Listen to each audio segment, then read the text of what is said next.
Marcus. Tell me what you think about Christ.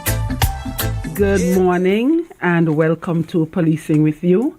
I am your host, Inspector Shauna Francis Edwards. And today we have a very important topic that we want to bring to you. Before we bring the topic, I would like to introduce our guest, Dr. Jensen Morton. Dr. Morton. Hello, good morning. I'm Dr. Jensen Morton. I'm the Director of Health Institutions and I'm also a medical doctor by profession. Thank you very much. So, if we have a doctor in our midst today, you know that it has to be really important. Today's topic, we're bringing to you understanding substance abuse and edibles.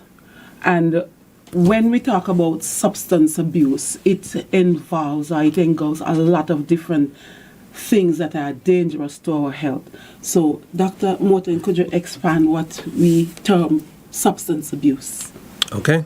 Well, actually, to begin, I'd have to say that substance abuse is a term we kind of don't use that much anymore. We tend to use the term substance misuse. Mm-hmm. It's just about making sure that definitions, just to make sure that definitions don't cause any misunderstanding as well as they don't cause any stigma. But we tend to use the term substance misuse. Mm-hmm. All that it means is that you are using any substances or products to a point in which it's deemed to be excessive or it's deemed to be dangerous or it's not being used in the prescribed manner.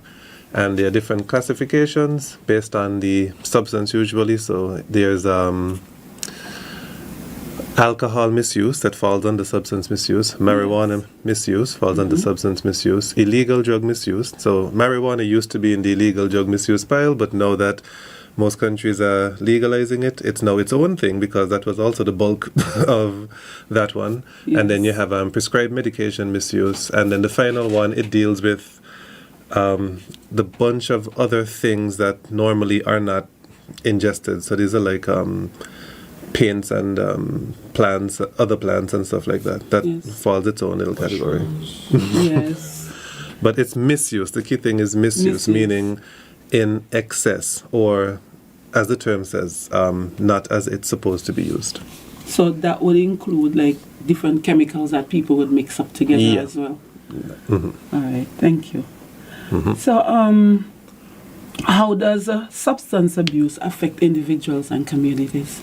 It depends on the substance. So a lot of times the substances that end up getting misused, those would be ones that have two components. One is it has a built-in addictive component, basically. So something in it makes the person desire to get the effect over and over again. Yes. And the other thing is that nearly anything that you can think of, if you ingest it or if you're exposed to it in excess, it causes problems. And that's anything.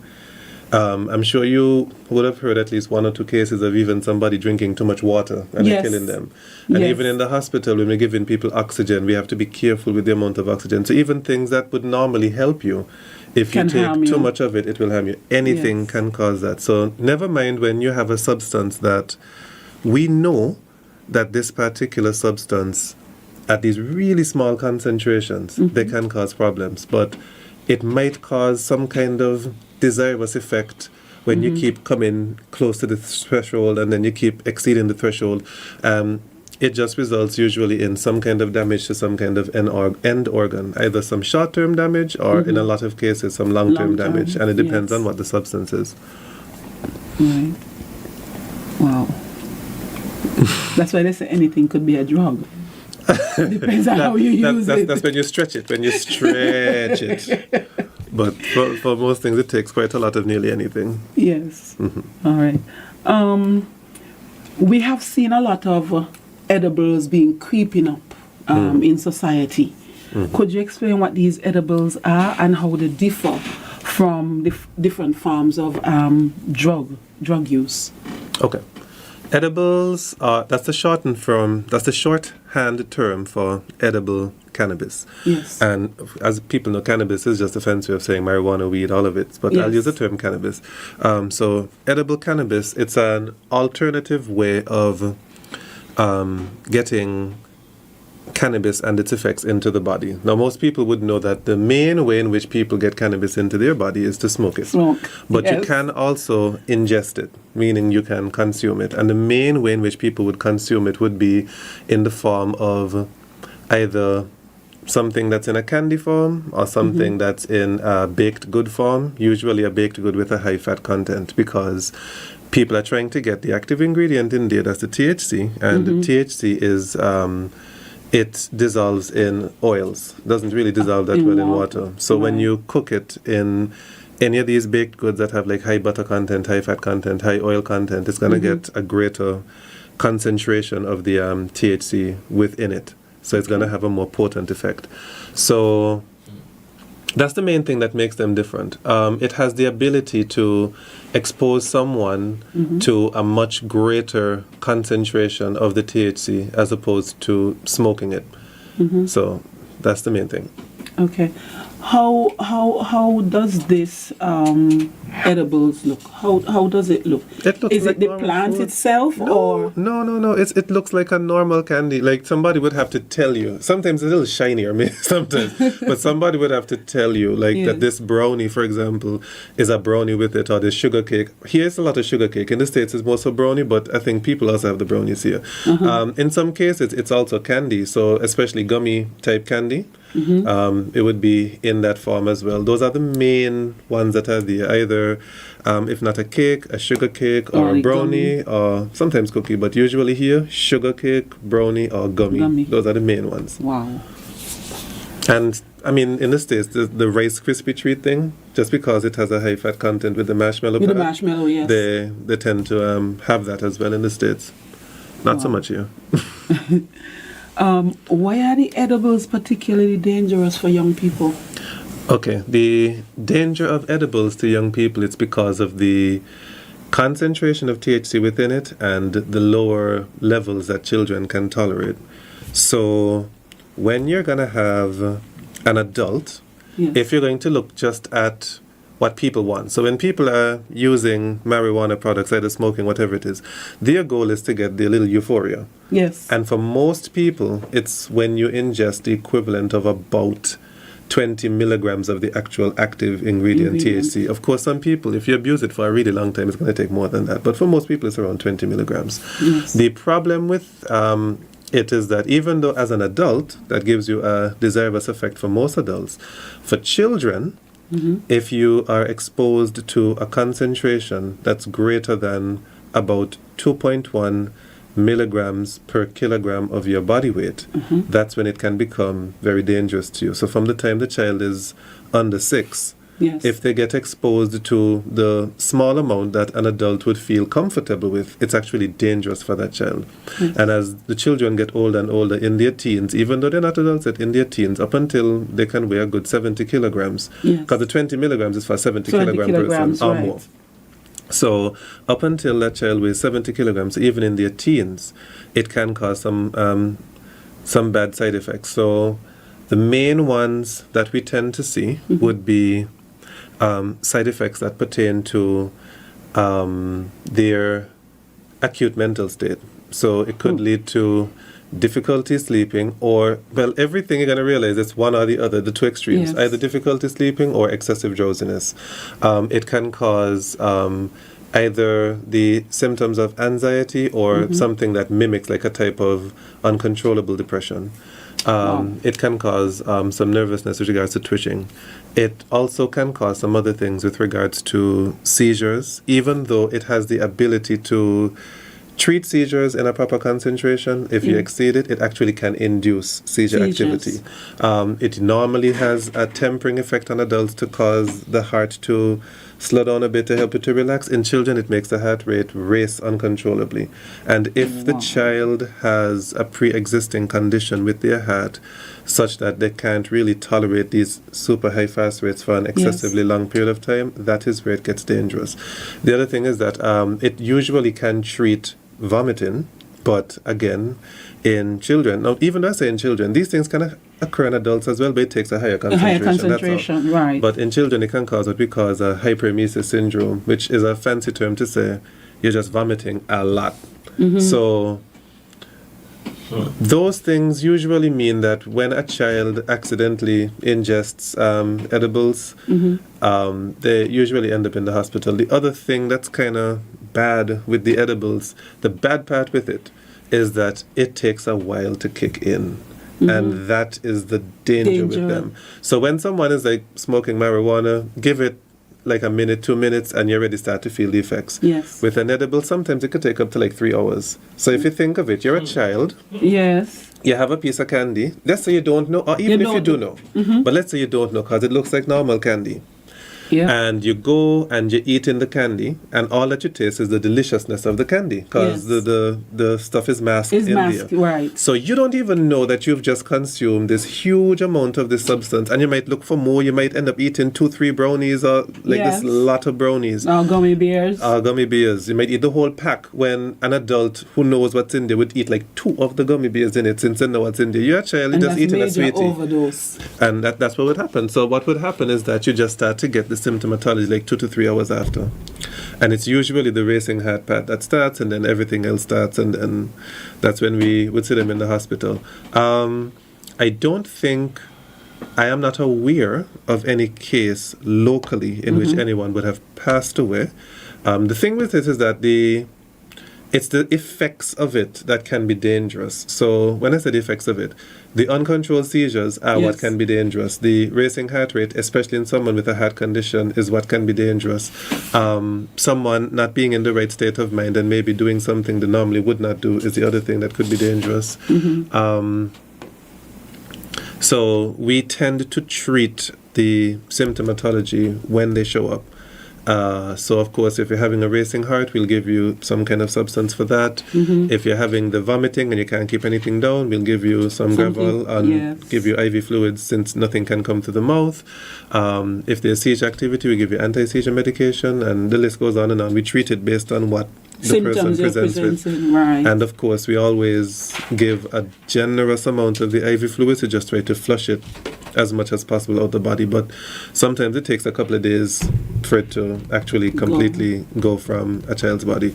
And even though we haven't had cases of persons passing away here, I will say in other territories it has happened, but usually it's the main thing that I've seen is if the child had some pre-existing condition that made every symptom that was happening get exacerbated a bit. But here I've never heard of it. I've just heard of people being hospitalized with some bad effects. Yes. Well, short-term effects are there, but there are also some potential long-term effects. But such as? All right. The main thing that we try to run from with marijuana use, which is one of the things that was a challenge with the legalization, because, I mean, there's not that much literature there, but the literature that's there, it keeps pointing towards the fact that most people are saying you shouldn't be using marijuana if you're under 25. That's what the literature is saying, because there's the last part of your body to develop and become adult is a part in the front part of your brain called your prefrontal cortex, which people say is the part of your brain that makes you do wise decisions, basically, and it does not develop until you're 25. So if you're wondering why, you know, as a young male, you're driving and you're speeding and you're not caring, actually there's a medical reason why you're not thinking of the long-term consequences, because that last part ain't developed yet. After 25, you're much less likely to make those kind of foolish decisions. But what's been found is that marijuana use in excess in children, so I have to be very specific, it's not like a one-time thing, but in excess in children, it can cause impairment of the proper development of the prefrontal cortex. In adults, no. So it's not to say if you're an adult and you're making your own decisions that it could cause this damage, but that was the main thing that people try to run from. So it's like, okay, there are benefits to the legalization, multiple. I'm sure many people have covered it with regards to economic stuff and police not having to waste that much resources on something that's that common, amongst other things. But the one thing that was the little sticker was people saying, you know, they have some concerns about this, because how do you prevent people from using it until you're about 25. And most countries, they don't even bother with it. This is like 21, or they might say 18 or whatever it is, but... Age of majority.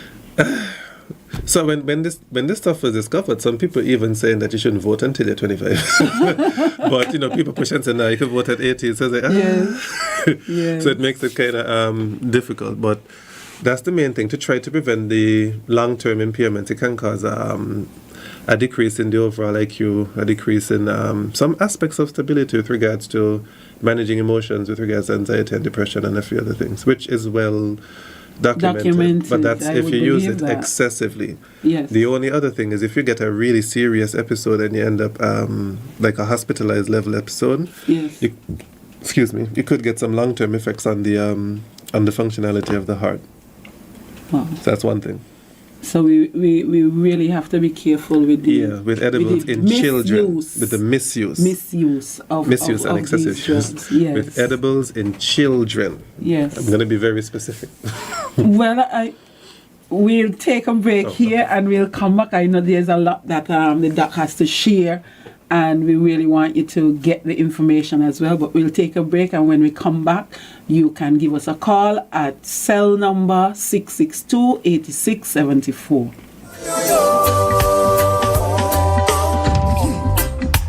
Tell me what you think about Marcus.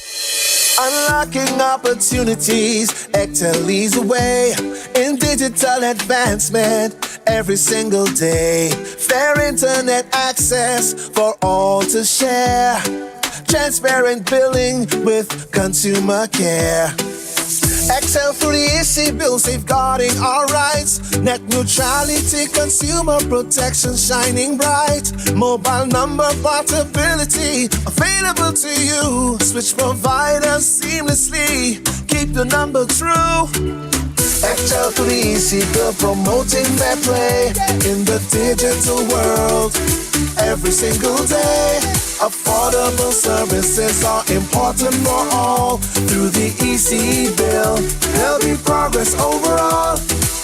Excel and the NTRCs connecting our communities. Excel and the NTRCs digitally transforming our space together.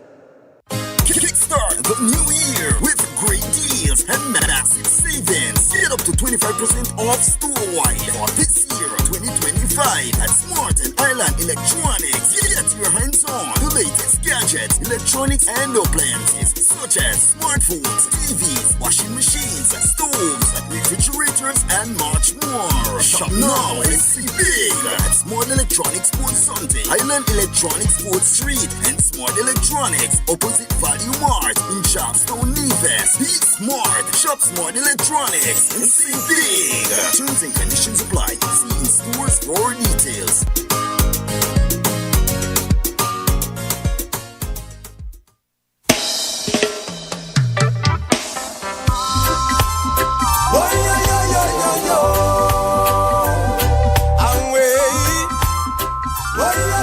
And good morning. Welcome back to Policing with You. I am your host, Inspector Shauna Francis Edwards, and with me I have Dr. Jensen Morton. Good morning.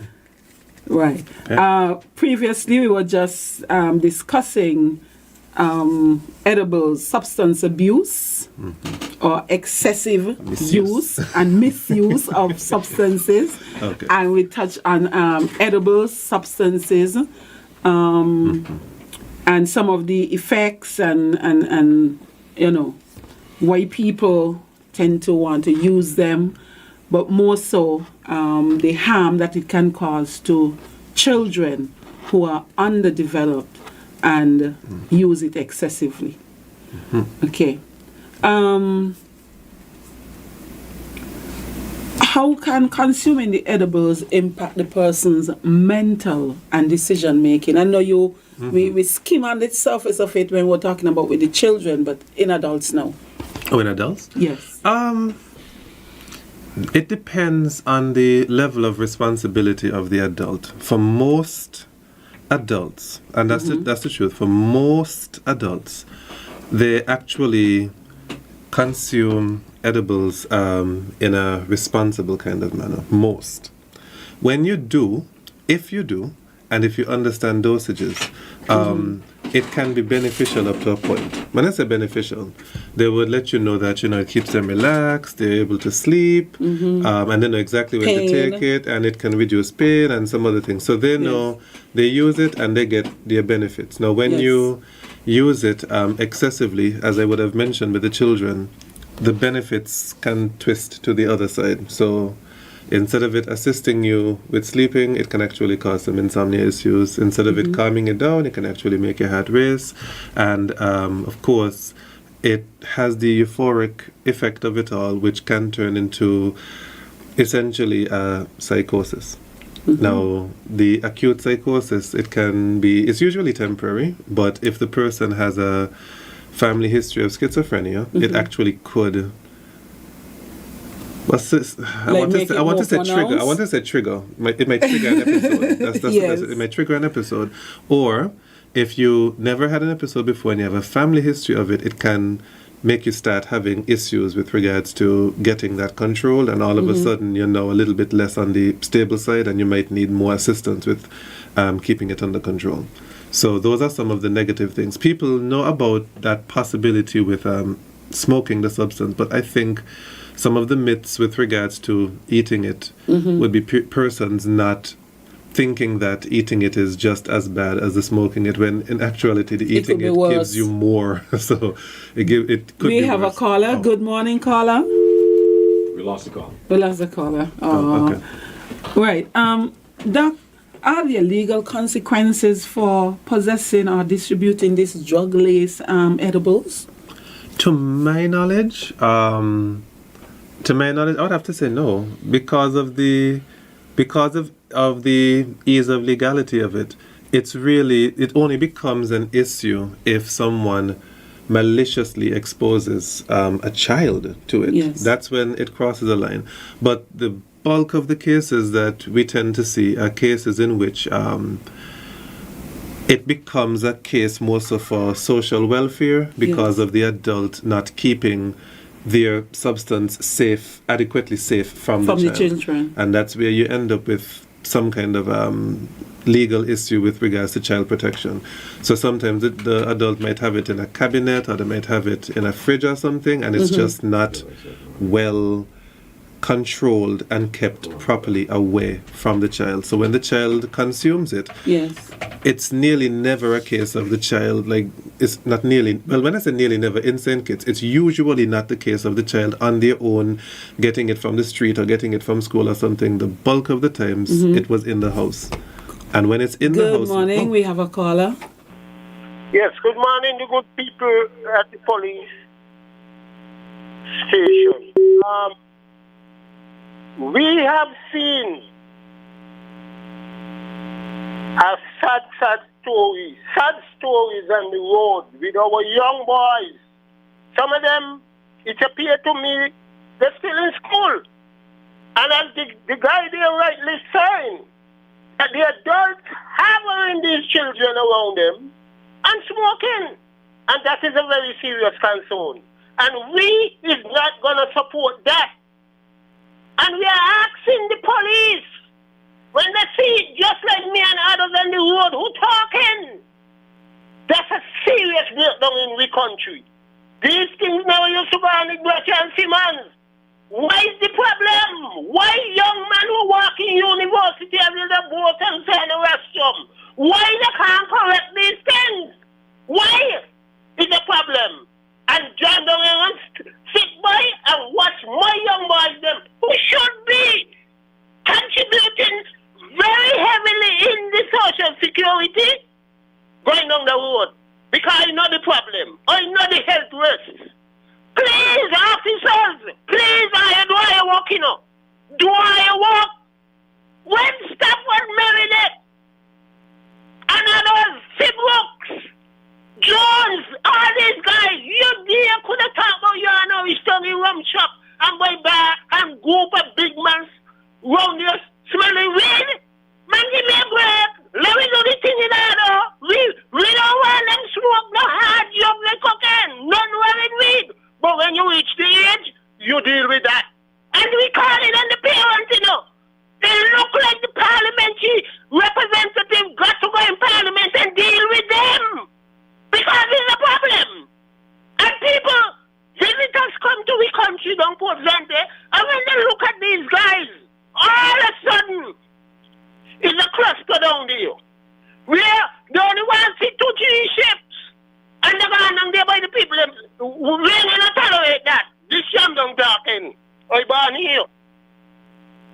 Caller? Okay. I understand what's being said. I mean, I wasn't really speaking about the smoking, but I was speaking about the edibles. The edibles. I understand it can lend into the same area argument. The crux of what he's trying to say is that with regards to children, more focus or more emphasis should be on the community members as well as more focus and emphasis on parents. Go ahead. And more focus and emphasis on parents with regards to safeguarding the children, not just with stuff in the house, but if adults are doing adult business, if you've made your own decision to do your adult business, the least that you could do is try to ensure that children are not around so that they don't get any exposure to the habit, exposure to the behavior, or any possible side effects, because it's pretty easy for a child to inhale. Not just inhale, but they could also digest, be a part of you might mistake things and allow them to be a part of it. But one little thing I have to say, the whole gateway drug theory, I have to be kind of careful. I have to say what the science says. The science doesn't 100% support it. The science more leans towards saying that the reason why people that would have smoked marijuana maybe in the past would have looked like it leads them to other harder things. It was because when everything was illegal, the drug trade people used to have all of the drugs together. And when someone's like already doing something legal and doing weed, they would like sprinkle things into the weed and then try to introduce it to other things. When you legalize marijuana, you actually keep it out of the hands of those persons with the harder stuff. So now if you're gonna do something like cocaine, you have to seek out actively that you know it's cocaine or crack or whatever it is that I want, and most people don't. So in most places it causes a little decrease in the overall usage of some of those illegal substances, which made them realize it's not an automatic gateway. And even with the effects of marijuana being more calming as opposed to cocaine and stuff, making it more heart rate and rapidly, it doesn't normally automatically cross over. Good morning, caller. Good morning. Good morning. Good morning. Go ahead. You're listening. And how are you? Mr. Liebert, I've known you are there, but the other officer, the voice I have just listened to but didn't hear of their introduction this morning. Officer, I have two concerns and relatively are of safety. One, is it true that they don't have enough vests for the St. Christopher Nevis police force? I don't go to Nevis to see this, but I'm speaking generally in St. Kitts because I am in St. Kitts. You know why I ask the question? Because there are still police officers directing traffic without visible road vests. According to law, it says any police officer directing traffic on any roadway must, listen to the word, must, listen to the commanding word, must wear visible road vests. Am I right? Is it true? What I'm saying is correct? Yes. Okay, here we are. Just yesterday, approximately 11:30 along the Island Main Road, in the vicinity of Ram's Grocery Store, that's going beyond Buckley. There are police officers of a special unit, because of the uniform, I recognize this. And not one of them, even though they're inspecting whatever they obviously feel can take place, that they believe is initially what's happening and they're trying to prevent, none of them officers have no road vest on. And the color of the attire, the uniform, is dark. Even in the daytime they do it. And what is so frightening, in the nighttime they wear the same uniform because the uniform of the department. Why, even now, no police officers directing traffic wear road vests? What is wrong? Officers, what is wrong? My other concern, on the 31st of last month, approximately 10:15, there was a traffic accident take place in the vicinity of a Bank of Nevis in St. Kitts and the area of the National Museum. Is it true that a magistrate depends on what is the law, the evidence, and the facts in court? Is that correct? Is it correct? Well, that's what you have to take before the court. Otherwise, you don't got have you. anything to carry. You don't have a case. Officer, I'm glad you say that. And I ask these things because I don't just come on the radio and speak because I have a tongue in my head, and 2 rows of teeth and a mouth, a pair of lips. I speak because I know what I'm speaking about. What right does anyone have to tell anyone in a traffic accident they are wrong? Anyone has any right to tell anybody based on their perception that they're wrong? Is that correct? Before I let the officer answer, I must inform you though, our conversation this morning is about the misuse of edibles. We also have Dr. Jensen Morton in the studio with us at the moment, okay. right? So I understand your passion, understand your concern, but you're now taking the conversation to a topic that is not on the agenda for discussion this morning. Mr. Libert, I'm so sorry. I will say thank you for at least informing me because I didn't hear this morning what they was going to debating. But this, if you don't need to answer, I could wait until next week because it is a concern that I know I have, what I see, experience, and what someone said that should not be said. Well, what I can do, what I can suggest is you can leave your number. You can leave your number on air. An inspector will take your number and reach out to you, and we'll continue that conversation. Here you go. I do appreciate that. Right. However, it is something I want the general public to hear. So I'll call back next week. All right, no problem. I will. But thanks very much for informing me. You take care and have a good day. Goodbye. You're welcome. You're welcome, sir. All right. Thank you, caller. Okay. You have another one? No, that's what the Okay. Right. I know we do get questions that take us away from what we set out to accomplish, and that happens all the time. With reference to legal consequences, I know that possession of marijuana in a certain quantity is an offense, and those are things that we push, and what's not possession of marijuana in area of schools and all those kind of things, right? But in terms of edibles and stuff, we may need to get some other legislation in place with regards to that. But before the good doctor answer, though, we have another call. Sure. Good morning, caller. Good morning, doctor. This is Dumpling speaking. When you first start out speaking, you start to talk about could damage your body. Even if taking drips, it could damage the body. I had a nephew. He was in the hospital. He went in for flu. And there was getting a drip. And he said that the drip was like he's stabbing him, and he pulled out the drip out his hand. And the thing was eating up. And he didn't want to the hospital, and then the cancer. And then when he went back to him, he must have wanted to get the drip out of it. I said, he breathed in him. And in a couple of seconds, he died. So now I realize that according to how you see, when they give the people the fuel, the drip, it could damage you. According. No, I didn't get enough information there.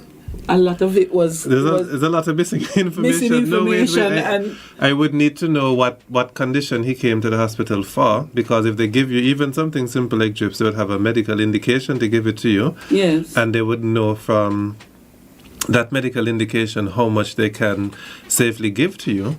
And I also need to know if what caused the demise was related to his pre-existing condition. So I need more information. Yes.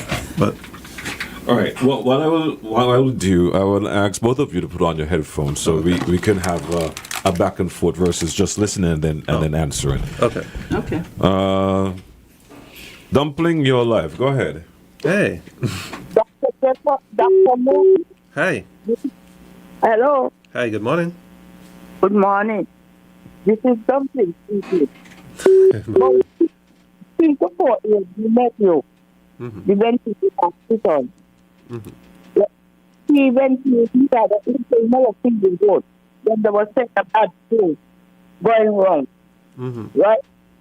And when he reached out, the condition started to be good. Right? And then he said that after a while, he seen that he was moving and that he had suffering. So he pulled out his street. And he won, but he may know. And somebody had seen him when the blood came in the land. And he took him back to the hospital. And when he went back to the hospital, shortly after, he died. And when he did the autopsy, I mean, Okay, because I talked about the autopsy. when they did the autopsy, I mean, nothing come out of the autopsy up to now. The gentleman who he used to work with, he's a doctor, and he was so back in business when he was in dental. He never did Mark Daniel. So you could find that in the hospital. Nothing matter the autopsy while he gets done. And the gentleman said he was going to do it. Because he had a heart failure or nothing right at the autopsy. When I hear it this morning, I said, oh, this is the body. His name is not only related to people. That's for me. Okay, I will. I don't. My number is 583567. Because up to the way that told me never does that. You understand? 668-3567. Yes. Okay. So, if you jump, you want the doctor, Yes. All right. Thank you, caller. Before you guys continue, there's an indication that another call was coming in, so Okay. let's take that call. Good morning. Yeah, JK, good morning. This is Sugar. And good morning to the officers them there. Good morning. Morning. Yeah, and somebody call in and say officers should wear vest and things. You see, officers have a special uniform, you know, and they can't cover up the top part too much. You got things on the uniform that need to be seen. Badge number. So they got to advertise themselves in that part. Yeah, they can't put on a jacket. Okay. All right. Thanks. Yes. Doc, I know that time is fast approaching. Oops. But I want to get in another two questions. Sure. How can we recognize if a friend or family member is struggling with substance abuse? What do we look for? Normally one could tell. When I say normally one could tell, it sometimes could take a while before it's noticed. And sometimes when it reaches the point of it being noticeable, that's when it's really severe. You can notice decreased, usually because of the substances that we abuse here, you tend to see decreased concentration, random disappearances if they're now using the substance during the daytime because their misuse has gotten out of control. Sometimes the substance, if it's something ingested or smoked, you'll always be smelling the substance on them, or you might see stains related to the substance. You would tend to see sometimes incoherent speech, sometimes rambling, sometimes that's not making that much sense, decrease in the ability to make good judgment or have good decisions. And the summary is that it seems like this person's life is falling apart, and sometimes you might not know why all these bad things are happening. And that's when, as a friend or a family member, you can ask a few questions, and then you realize that this person is probably having a struggle with this substance. So when this is happening, we do have the resources. The state resources would be the Arthur Lake Mental Health Treatment Center. That's in Lime Keel, right. that's a center that can be reached as one of the places to be able to get the starting blocks for either some treatment or at least to be guided in the proper direction of where to go for treatment. There are other resources available with regards to counseling centers that work in collaboration with let's call it drug rehab unit. There's a specific term that's slipping me, but let's call it the drug rehab unit. They also would partner with whichever place that this person goes to seek help, and they'll see the best way in which that person can get the therapeutic treatment that they need. A lot of times, apart from just like giving someone a medication, it's therapy that's needed, because sometimes it's the situations related to someone's life that leads them down this path in the first place. So they might need just to get that out, or get the piece of advice, or be pointed in the direction of the way in which to get that underlying issue resolved for them to reach on the path to healing. If it is that the reason for them using the substance is something going on in their life. Their home, right. So it's not enough to just tell them to stop. They might tell you that, life is so bad, I need a distraction from life, and that's when you realize what's going on, and then you assist them with it. So there are resources that are available by the state. We're trying to develop them more. We're trying to get more psychologists in the system. We're trying to get more counselors in the system. We have 2 psychiatrists right now, but we're still trying to expand other persons that work in the entire field as it pertains to mental health, because it's one of the areas that really was underserved. More persons need to get exposure to those resources before things become an issue. And that's actually one of the recommendations that would have been passed before the legalization of marijuana, to just ensure that your safety net or your safety umbrella is there just in the event that it becomes heavily abused, that you can bring things back to a state in which society can function pretty well. Right. So we are encouraging young people now to go and study psychology and psychiatry and all that. Yes, and we're trying to see how we could expand the actual positions available for that, because we have already realized that more people need, they just need more counseling, more psychological help, etc. And therapy. All right. What advice do you give to young people who may be pressured to use these edible drugs? This one is hard. It would be up to you it would be up to you as a young person to be able to stand up to that. It's easier said than done. Sometimes the settings are, it's not even pressure is enough. It's really like social suicide to not to not follow to the not trend. be a part of. It can sometimes be really, really difficult. So I know it's one of those things where it's easier to say it than to actually do it, especially if people that are your friends are doing it and all those other things. But it still has to be said that the patterns don't lie. Persons that are raised in strict households of high discipline, they have a far less likelihood of going down that path than persons that they just don't get that level of attention. Sometimes it's not even to say that the parents are bad. Sometimes it's the underlying thing is the poverty of the parent, mean they have to work so much that they just don't have the time to spend with the children like they really should. And since the children making their own path, they get accustomed to making their own decisions way too early. And that's what usually leads to some persons being easily thrown astray with regards to the habitual or on purpose misuse of these substances. And of course, for the other thing I would say is, for the parent part, if you know that you're going to have these substances in your house, try your hardest to do a few things. One, I mean, if you don't have to, just don't. So if it's not in the house, it's not going to happen. So just don't.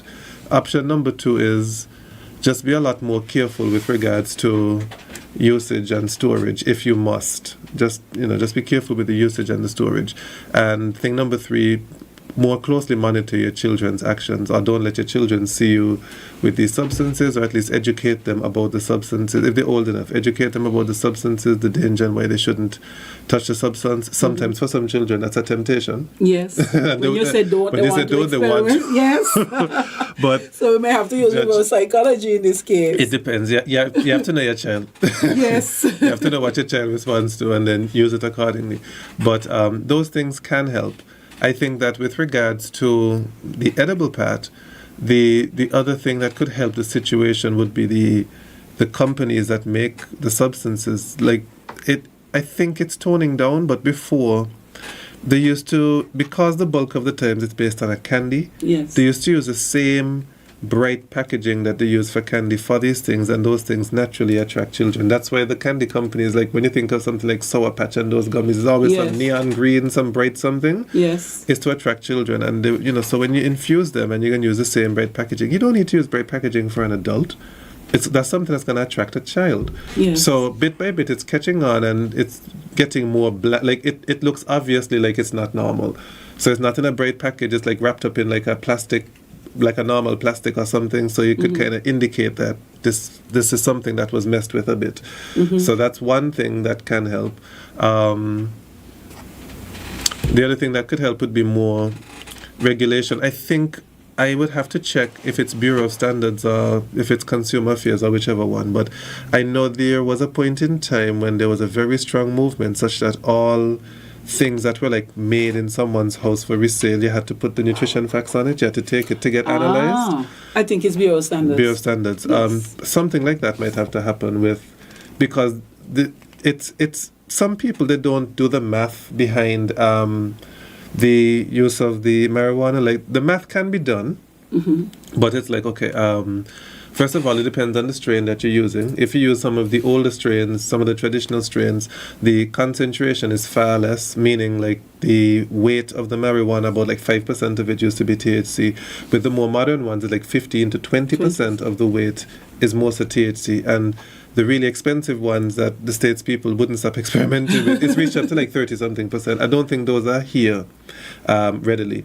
But that's one thing. So when you know the percentage and you know the weight and you know the amount, that's the therapeutic range that you're aiming for, you would know that, you know, if I can dry this out and I have the dry weight and I'm getting the oils from the cooking of this, then I can calculate approximately how much THC I'm putting into this, so I know how much is a safe dosage. Most people are not going to do all those calculations. No. And the other thing is that, like I said, it varies based on the strain, so you might make a mistake. The one thing that saves it from being super concentrated is the expense of it, and just because as you commercialize something, people try to stretch it. Yes. And that saves it from being super duper concentrated. The fact that it would cost you money to make it super concentrated. That and that alone. But no, I think it really needs just more regulation. I do know of 2 companies that make them here, and they clearly indicate the amount on the outside packaging for it. So some people have taken the step of doing that. I have to admit, I really don't like those. That's me just being it. But you have to have some maturity to know that even if you don't like something, it doesn't mean that the whole world shouldn't be using it or whatever it is. Right. So as much as that's the case, so I'm speaking out of my comfort zone. Yes. But I'm still explaining. So they do have the packaging that does have the labels. The labels, and it has the amount that's in it.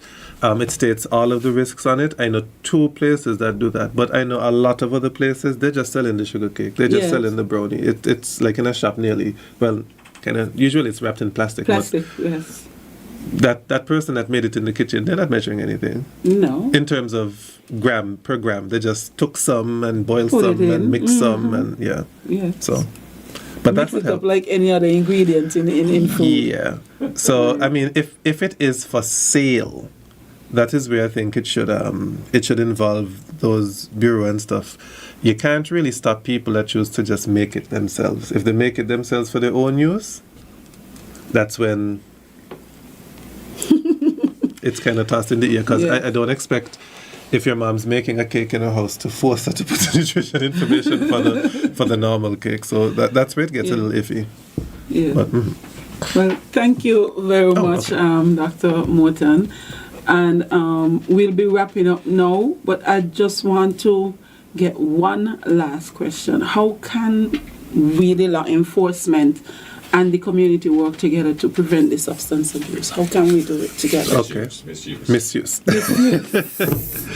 I think the first thing is a specified public education campaign. The only things I see going around with regards to edibles, it's usually just shock value things when people find a candy that has it in and say, we have this candy, but it's not educational. It's not a frank decision to just let them know these are some of the consequences. This is why we would kindly like if you could be more serious with your control of this and that. So it's more public education as a public education campaign. Yes. Children spend a lot of time in school, so it would help if the teachers are the ones also armed with information such that they can reinforce it in the classroom. Yes. Persons that are responsible for the sale of these items, for them to just understand the responsibility behind it. Like I said, usually they're not selling to children, but it's nearly like to say when you sell it, if you're selling it to an adult, you always just remind them every single time. It just becomes a habit to remind them, be careful with it, make sure no children this and that. Ask them, any children in the house? Right. If any child is in the house, be very, very careful with that. Do not take it home. Don't take this, don't take Right. that. And those things help because they help to decrease the amount of usage of it. For the law enforcement, it might be the same way how there are limits with regards to the amount of marijuana that you could possess. I'm not sure if there has to be like maybe a legal limit on the amount of the... Edible. It would be hard because you'd have to calculate... No, it's hard. You'd have to calculate... That's nearly impossible actually when I think about it now. To calculate the amount of grams in this brownie, it's going to be hard. You'd probably have to take a sample and then measure it later. That doesn't make any sense. That's hard to enforce. I might have to think about it. I don't have all the answers, so I might have to think about it. I don't expect that you'll have all, but what I can say is that in terms of the education part, we do have school liaison officers that go to schools. We do have the MAGIC program in schools and the TAPS program as well. So we do have police officers who go to primary schools and secondary schools, and I believe that they do share the information about the edibles and all of that. But I will still be an advocate and make sure that this is done. That's good. On a more regular basis. I would say on a little personal note, it kind of is a little touching thing because one of the classmates we had in medical school, she was from Bermuda, she actually had a heart condition. She knew about her condition, but she went to a party and she unknowingly consumed a lot of edibles and she actually passed away in hospital due to the side effects of the heart thing. That was the first time I ever saw anyone passing away from anything to do with marijuana, because it's usually something that's, I don't want to say safe, but it's not, you don't really associate like death from this and that with use of marijuana in any sort. That was the first time that, we were confronted by it. And, we're all young people in medical school, and it was two of them from Bermuda that were in the class, and they were looking out for each other. And then when this one died, the parents blaming the other lady, saying you didn't look. It was a nasty scene. It was...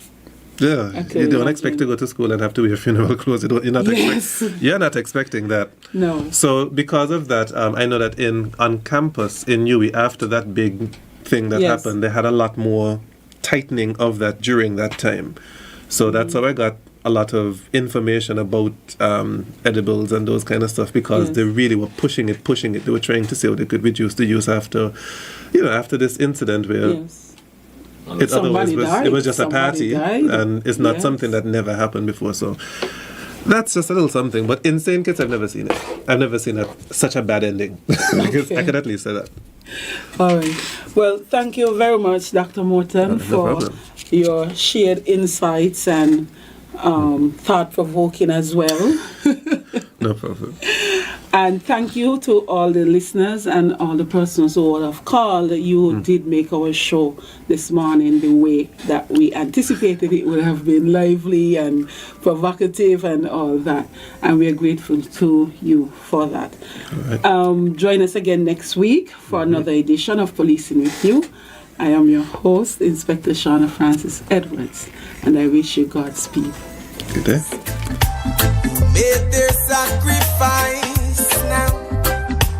Tell me what you think about equal rights for all, everywhere.